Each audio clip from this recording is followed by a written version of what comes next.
Hello everyone, welcome to our Let's Play series of Sunless Skies. This is Colonel RPG as usual, and I'm very happy that you chose to join me today here in Traitors Wood, I believe is the name of this place, as we have a chat with, well, maybe. We're gonna do into an expedition, and it's, I think, maybe. Last episode we were talking to a trio of very interesting characters. Let's go over here first. Yeah, these are the characters, because, you know, I stopped recording in between episodes, and that's why I had to go back. I was looking at other things. So we talked to the factless theologian, to the vituperative class assistant, to the dismal paleographer, yeah, and now I'm gonna ask how I can help the scholars intimated that you might be able to help them continue their explorations into the wood. I forgot their voices, though. Your inquiry induces a rare spirit of cooperation in the scholars. The last expedition into the woods found a document written in the correspondence. That's the theologian talking. It contained directions to a place called the Steward's Font. Alas, that's all it needs to break their alliance. The paleographer begins to argue that the steward was a chief position in the Charlemagne's household. The classicist makes a pointed reference to Inanna's husband. The theologian's smile is forced. If you could find the font, it would be an immense boon to my work. There are sputters of protestation. Our work. You begin the expeditions into the deep woods, and I hope I will be okay. Well, if it's only supplies that we need, I think we'll be fine. I can wander the camp, but it is deserted and locked when entering the regent's grave. I think I might have done that already. Before. I'm not really sure, though, because it was at the bottom, so anyway. Expeditions into the woods, deep parting glade. The forest rises behind the station, where a few tents have been set up. What might be an owl calls from somewhere in the wood. In the far distance, a great stone barrow rises over the trees. The glade, an oasis of wildflowers and sweet meadow field in the midst of the brooding trees, is where captains meet to do business and bring their ventures to the wood to conclusion. And I can hunt for creatures with the cryptozoologist, and that would be... No, not there. Where are my captains? Is it my captains? Or is it the characters that I have? I would believe it is the characters that I have. Is that a mission, actually? That might be a mission. I'm sorry, I forgot about that. Let's press J, because, yeah. I was looking at this before the... Yep, escorting the short-sighted cryptozoologist. She's hunting for something. Take her to Traitors Wood. Traitors Wood lies to the south. I know where it lies. It lies over here, so let's do that. Maybe more before anything else. No. Write a report before anything else. There's no one here, but perhaps someone will take an interest in how the wood fares. Outside of the Somerset camp, the great forest of bronzewood trees has gone untouched by human hands. Voices sound in the deeps of the woods, forlorn and far away. The wood is vast and vastly lonely. Yeah, it's good. So that's done. So let's first hunt for creatures with the cryptozoologist. One of the many horrors in this wood is bound to delight her. The cryptozoologist grabs your arm. Look, there! And indeed, deep in the woods, where little light can penetrate, you see a shape, hunched over, covered with hair. The cryptozoologist digs into her backpack and pulls out a blowgun. Tranquilizer, she explains, fitting an ungainly telescopic sight on top of it. Pwit! The dart strikes her target. With a howl of protest, it collapses. You follow the cryptozoologist to the unconscious body of a bearded man in a thick coat. Undaunted, she heads back into the woods, in search of a discovery that won't swear as much upon waking. You leave her before she can mistake you for her quarry. Something happened. Escorting the short-sighted, you have successfully escorted. Okay, that's... Oh, I let her go. Okay, so she's gone. Forever. And I've gained a non-otherworldly artifact. I don't know where I got it from. I don't get to talk to the bearded man? Ah, well. Let's explore the glade. Birds trill in nearby trees, and the sweet scent of flowers pervades the air. There's no one else here at present, but there are signs of recent passage. A discarded set of cups from some clandestine picnic, loose paper hastily torn from a notebook, a few bullets in scorched grass. People come to the glade to conduct meetings. as neutral ground, and as a place to think, secluded from the watchful gaze of the high wilderness. Well, I guess that's that, isn't it? Yep. That's even the same description. Well, we did what we came here for, and that is very good. Let's look into the expeditions into the woods deep. Somerset College has, until recently, funded expeditions into the forest. Those who returned speak of voices on the wind, of murmurs in uninhabited groves. You must first decide how many crew you wish to take with you on your expedition. The more you take, the likelier your success, but at the risk of losing them all, then choose your destination. Well, losing them all?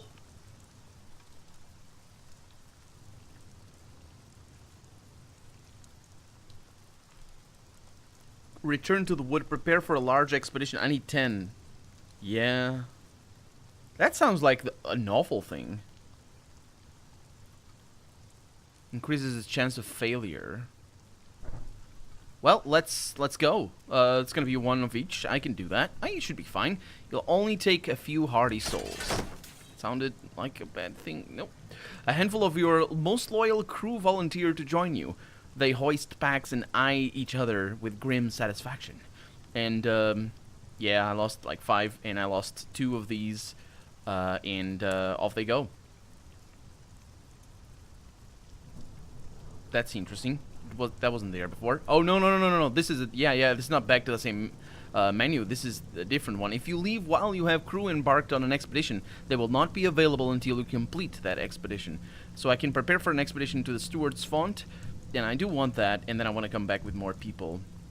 For Bronzewood, these are to get things. Okay, that's interesting. Okay. The Somerset scholars believe that the font will provide clues to the identity of the king in the regent's grave. Okay, still no check. The scholars share, individually, what they know. Their transcriptions of the correspondence differ significantly, and they refuse to work together on a single translation. Still, it should be enough to get to the general area of the font. You gather your crew and make for the edge of the Whispering Wood. The scholars emerge from their tents to wave you off. Thunder shakes the trees. Storm's nearing, a signaler says, drawing up her wood, or her hood, not wood. Should we be out in this, Captain? Maybe. I don't know. 64 is pretty bad. 100% is a lot better, though. Yeah. I'm gonna... Well, maybe that's because it's just a better decision. I'm gonna send scouts to find a safe refuge. Or maybe it isn't.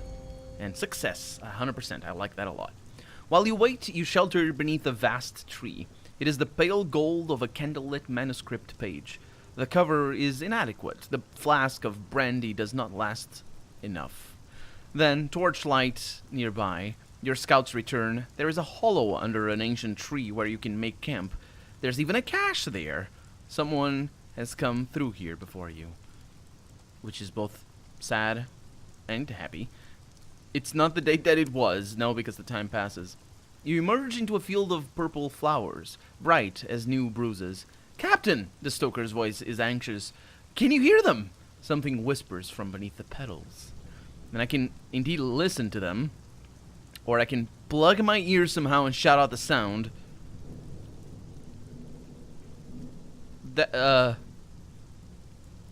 It's the voices. We're gonna die, aren't we? But this one is streakier. I'm gonna listen to their voices. It's streakier most likely because it is, even though it isn't, well, it's not that much streakier. 90% against the 96. The thing is, I'm not that good at hearts. Where am I? I'm gonna listen to the voices. That's my instinct anyway. What do they know? Maybe you can learn. The scent of the flowers is sweet but sour, like that of rotten raspberries. The smell overpowers your nostrils as the voices overwhelm your ears, filling them with a constant babble. Your crew join in the long grass, wandering through the cacophony of flowers. Petals open tiny mouths. They whisper directions only half in the language you speak. They tell you of groves and graves, the treacheries which happened, the defiance, the kingdom overthrown. Eventually, they even tell you the way to leave. And I got one sky story, and I can go. Long shadows move through the silver trees ahead. There is a mournful howl Someone sounds hungry, a stoker tries to joke. A low growling comes from behind you. The beasts have your scent. Oh, 55, 56 is really bad. Better safe than sorry, I'm gonna hide. Oh, what is gonna happen? Oh no, bad things happen. You slip off the path into the depths of the woods, where the great trees bend their boughs to conceal you. But in the traitor's wood, you are betrayed. A wind whips through the forest, brushing the canopy aside. I'm sorry, I shouldn't have my phone on. Brushing the canopy aside, you leave to see your crew slaughtered. Oh no, you do not stay to watch them be devoured. Their deaths have brought you a chance to flee. My God. Right as my phone rang as well. Maybe, wait, can we concede? Continue?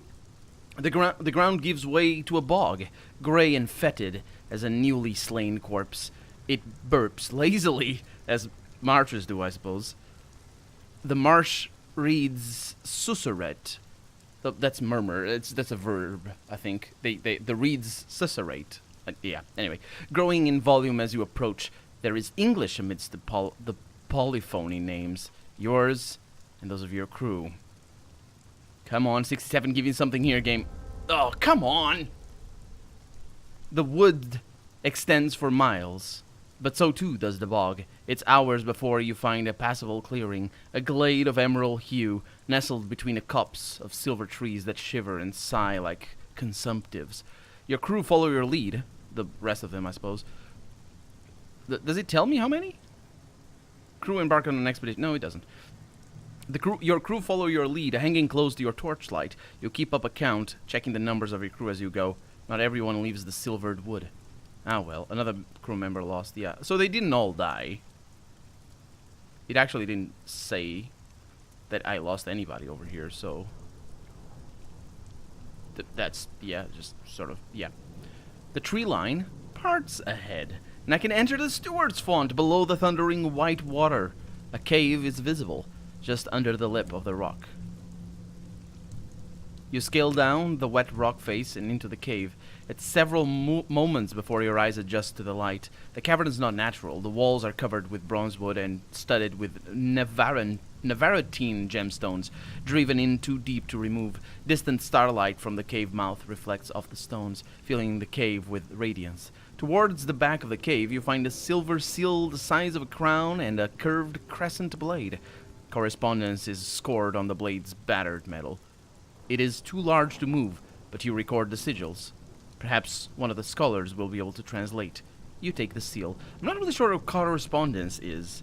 I mean, I know what it is. It just means mail. It's basically mail. It's got mail in it, but I think it might mean something else. Like the little strips of text. They have a name as well. Sigillata? I don't know. It's not sigillata. It's got a stigmata, maybe? I don't know. That you see in like old paintings and stuff. European paintings, anyway. Well, I take the seal, so I gained one crew. What? Okay, this is a little bit confusing, but maybe it's because only one of them came with me. Yep. I actually lost 4 crew, which is fine. We're going back to Lustrum, so we're gonna be okay. The shadow of the barrow falls over the camp. A mournful wail carries on the wind. The cluster of scholars has set up camp on the border of the wood. A cluster. Their funding gone, they struggle to continue their research into whoever is entombed in the regent's grave. The wind howls in the trees and the skies threaten rain. The scholars huddle in their tents, brooding over papers and conspiring against colleagues. And now I can talk to the vituperative classicist, the student of the ancient world, and see if they know anything about the problem that we are having. The classicist's tent is practical and largely unornamented. I always struggle with that. And I can choose the classicist to help translate the sigils on the scythe from the steward's font. She looks at you impatiently. Well, what did you find? I'm gonna do that. She snatches the paper from your hands. A moment later, she laughs. It's a gift. An office of some kind, ceremonial, no doubt. The kings of Cimmeria gave out offices to their favorites, usually at religious observances, just as their office came from the Queen of Heaven and the rest. And she pauses. She goes for pen and paper. By the time she has finished, she looks concerned. I've never heard of this particular office. Tamer of the King's Bower. There's also a reference to the Giggling Palace, or place, and directions. I'll mark it on your map. I can now take an expedition to the giggling place. I would rather not. It's bad. No, run. Run for your lives. It's bad. It's bad. We're not in a good position here. Although I might be able to find people elsewhere, but we're leaving. So we have explored everything here in the Traitors Wood, and why am I not... oh, because it's a tab, not M. So we need to go to Lustrum. And look at that. My intention of exploring that bit is pointless, because we're not doing that. Oh, no, wait a minute. Did you see the failing? Did you just crash? No, you didn't. Did you see my failing? I think you might have seen my failing right there. Oh, there's just many failings. There's so many failings. I don't have fuel. Which means we need to go to Port Haven. Does Port Haven sell fuel? He does. Okay. Well, that's not too bad then. Because Port Haven is relatively close, and because we're going to Lustrum, it's not ideal. I would like to have fuel over there. Because, yeah. Also, I don't know if that goes anywhere, but I'm not going to risk it, because I don't even know if we're going to have enough fuel to reach Port Haven as it is. Actually, I should probably... I think going up should be fine. So at least we're going to explore something new. Yes, I know. 18. Does it go... It does. Look at that. Proper tooltip design. Actually, it's engineering. The design... Well, I guess it's also design. I don't like that when tooltips just don't update like this. That's really good stuff. I like that. It's attention to detail. That's what I'm saying. The pale wood. I wonder if we actually come up... Well, you know, canonically and all that. If we come up here as we explore. Because it takes days. Ah, oh, thank the gods that we're through. Actually, what would it be? I'm not really sure. Cthulhu? The Sky Maker. I don't know. Cthulhu, most likely. Is Cthulhu... I don't know if Cthulhu is... I think... well, that's one of the tricks of cosmic horror, is that you never really know. Traitors Wood, and we gain a bunch of experience. So, what? Really? See what I'm talking about? I never know what the name of the cities are, although that one is Somerset Camp, indeed. Or it looks like it. This is Port Haven. Yeah, I don't know. It's confusing, isn't it? But yeah, going back to Cthulhu, or to H.P. Lovecraft's world, I don't know what the name of the big honcho boss is. And it's usually Cthulhu, but Cthulhu is just really... We don't know. We don't know if he's the boss. He just lives on Earth. And he's like down beneath the sea, sleeping and being like, I'm so powerful I don't even bother. That's basically all what it is. It's just so powerful it doesn't even bother. And then every once in a while shows up and kills a bunch of people that are completely irrelevant in the grand scheme of things. Not even the grand scheme of the of space, just of things. Okay, our terror didn't go down. What I want is oh, these are to be bought. No, I don't need that. What I want is fuel. Give me all of it. All of it. Thank you. All.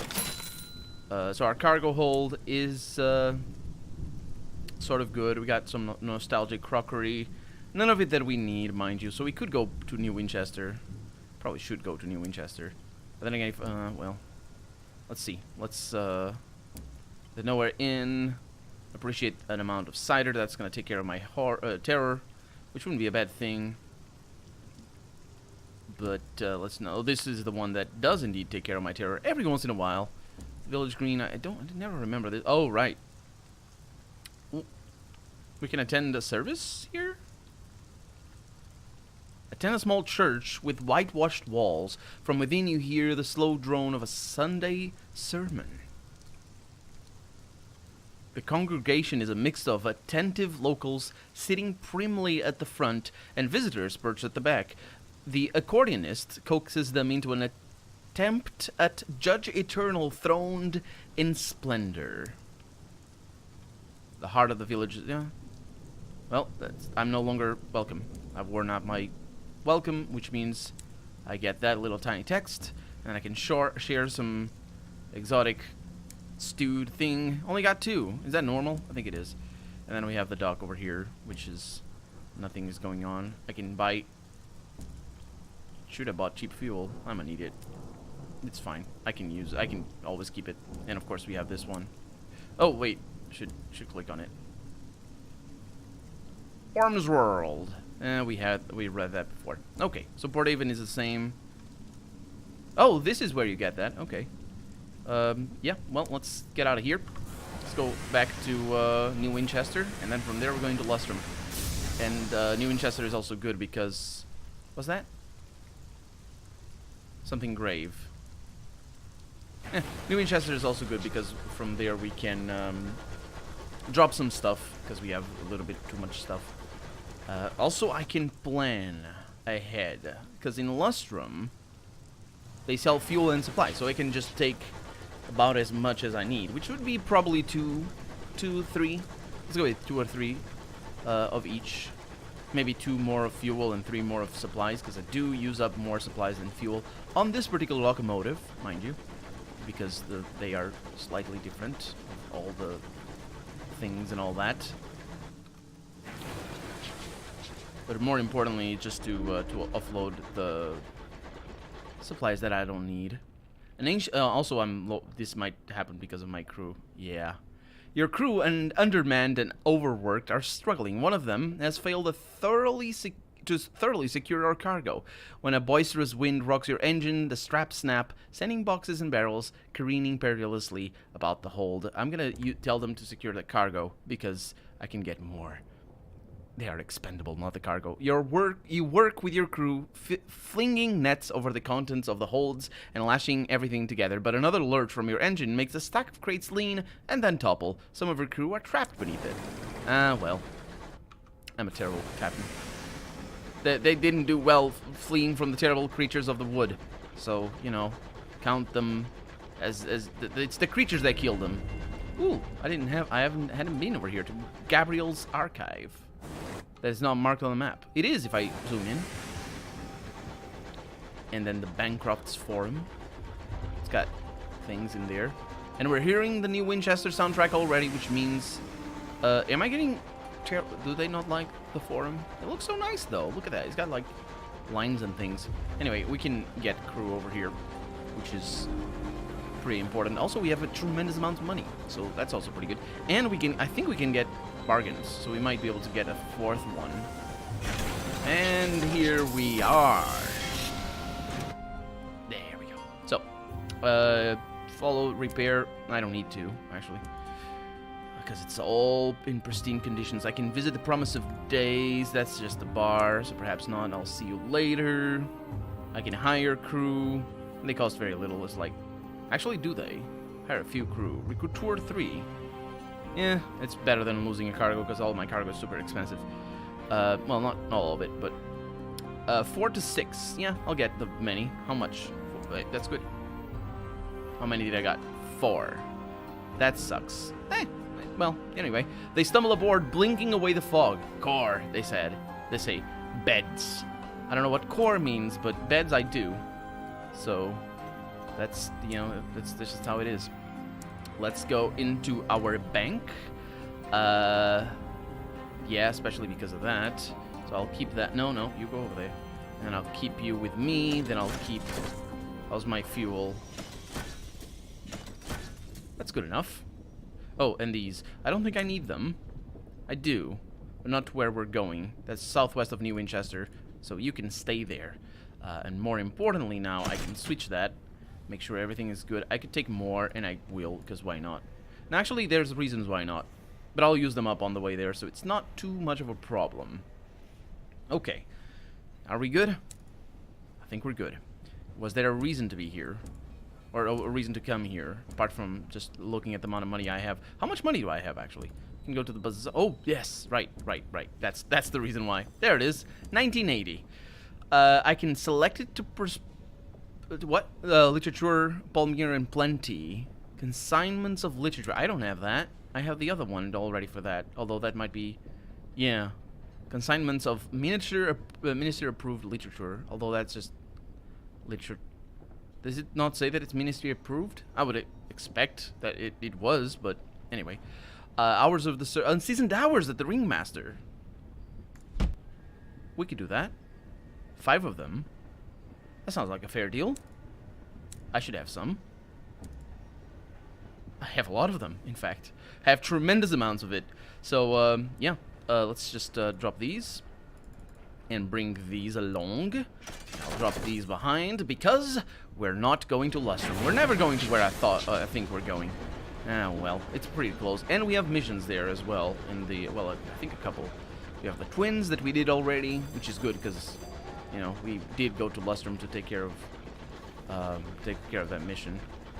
And we could also get some port reports in here by going over there. There's no shops, no.